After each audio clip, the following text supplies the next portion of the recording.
Assalamualaikum warahmatullahi wabarakatuh. Perkenalkan, nama saya Muhammad Aram Farizi dari kelas 11 IPS 2. Hari ini saya akan menjelaskan latar belakang Renaissance, runtuhnya Romawi Barat. Nah, kelahiran Kekaisaran Romawi pada tahun 30 sebelum Masehi.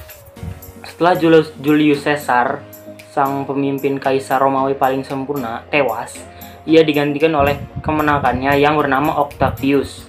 Namun bukan hanya jembatan besar, masalah-masalah besar pun turut diwariskan sang paman. Selain mendapatkan perlawanan dari saingan-saingannya, Octavius juga harus membongkar skandal pembunuhan Caesar yang dilakukan oleh sindikat persekongkolan dipimpin oleh Gaius Cassius dan Marcus Junius Brutus. Namun, sekali lagi pemerintahan triumvirat ini tidak cukup berhasil sehingga menimbulkan banyak masalah, termasuk kisah percintaan Marcus Antonius dengan Ratu Besar Cleopatra di kemudian hari. Yang dinamakan sahabat seperjuangan, Julius Caesar ini mulai berpihak. Kemudian Octavius mendeklarasikan dirinya sebagai Kaisar Romawi dengan berbagai gelar baru, termasuk Imperator dan Kaisar Augustus atau Augustus Caesar.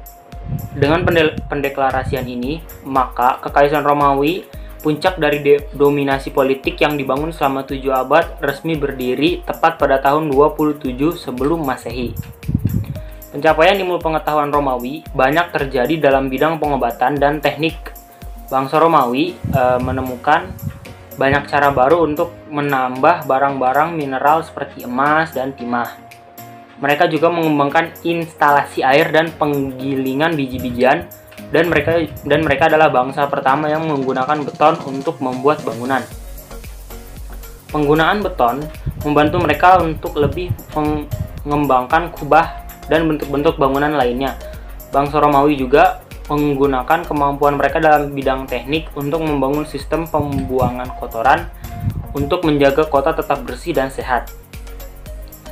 Salah satu konsep agama Romawi adalah do ut des, atau aku beri maka kau akan membalas memberi. Orang-orang memberi persembahan pada para dewa sehingga para dewa akan memberi mereka pertolongan sebagai balasannya. Tahun 4 Kaisar pada tahun 69 sebelum Masehi. Setelah Kaisar Nero meninggal karena bunuh diri pada tahun 68, meletusnya suatu perang saudara di Kekaisaran Romawi.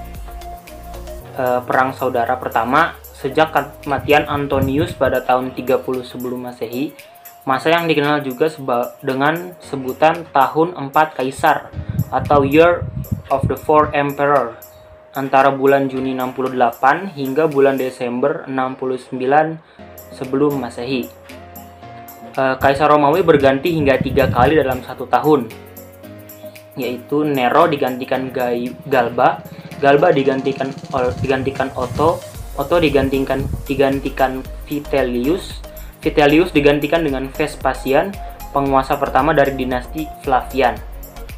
Periode perang saudara ini sendiri dianggap menjadi awal catatan hitam dalam sejarah Kekaisaran Romawi karena akibat yang ditimbulkan berimplikasi besar pada kestabilan politik dan militer Roma saat itu.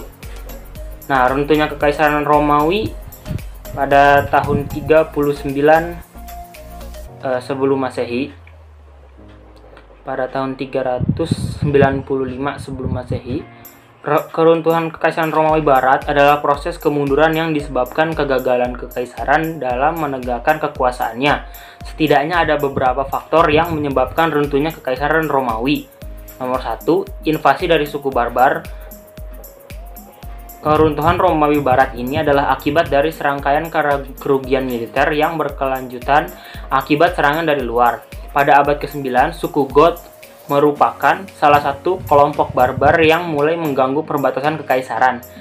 Ancaman semakin nyata setelah Romawi menghadapi pemberontakan Jerman di akhir abad ke-9 dan pada abad ke-4 kota Roma. Nah, kota Roma pun di abad ke-4 terjarah. Pada tahun 476 dinyatakan sebagai tahun berakhirnya Kekaisaran Romawi. Nah, yang nomor 2, masalah ekonomi.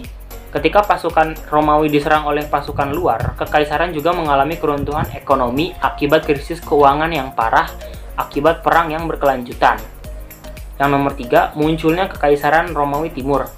Nasib Romawi Barat sebagian besar ditentukan pada abad ketiga ketika Romawi dibagi menjadi dua bagian.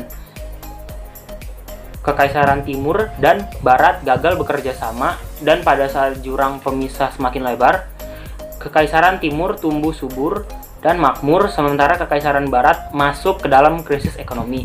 Dan yang terakhir adalah korupsi dan tidak kestabilan politik. Nah, jelaskan mengenai kehidupan sosial, politik, dan ekonomi bangsa Romawi kuno. Sosial. Kekaisaran Romawi sangat luas sehingga dihuni oleh orang yang berbeda-beda. Ada banyak cara hidup Romawi. Ada berbagai jenis keluarga di Kekaisaran Romawi secara umum. Persamaan kedua kedudukan pria dan wanita di bawah hukum Romawi agak lebih baik dibandingkan dengan hukum Yunani atau bahkan hukum Islam. Persamaan gender di Romawi lebih tinggi di daerah barat seperti Eropa dan Afrika Utara daripada di daerah timur seperti di Asia Barat yang meneruskan tradisi-tradisi Yunani. Orang-orang dari ras dan budaya minoritas kemungkinan merasa lebih nyaman berada di bawah hukum Romawi. Ada banyak orang berbagai budaya dan suku yang berinteraksi di kekaisaran sehingga muncul toleransi yang tinggi terhadap budaya lain. Di pihak lain, hubungan ini kadangkala juga dapat meletus menjadi kekerasan terhadap kelompok minoritas. Nah, kalau keadaan politik sejak 1500 sebelum Masehi sampai mendekati 500 Masehi, selama 2000 tahun, pemerintah Romawi kurang lebih memakai sistem yang sama. Dengan kata lain, tidak banyak terjadi perubahan meskipun perubahan itu tetap ada seiring waktu. Pada awalnya, Romawi dipimpin oleh raja yang dibantu oleh senat. Ketika Republik Romawi pertama kali didirikan pada 500 sebelum Masehi, raja digantikan oleh dua orang yang disebut konsul, sedangkan senat tetap ada. Perempuan tidak diperbolehkan menjadi konsul. Kedua konsul yang memegang kendali atas pasukan berhak menyatakan perang, menentukan jumlah pajak, dan membuat hukum, suatu keputusan yang disetujui oleh kedua konsul. Jika salah seorang mengatakan veto atau aku tolak, maka keputusan tidak jadi dilaksanakan. Nah, kalau keadaan ekonomi, sebagian besar orang di Romawi adalah petani dan beberapa petani adalah budak, meskipun sebagian besarnya adalah orang merdeka. Mereka menanam gandum, barley, zaitun, anggur, apel, bawang, dan seledri. Mereka biasanya menjual hasil panen mereka di pasar kota. Petani Romawi membayar pajak sebagian dengan uang, sebagian lain dengan hasil panen. Sekian dari saya, kurang lebihnya mohon maaf. Wassalamualaikum warahmatullahi wabarakatuh.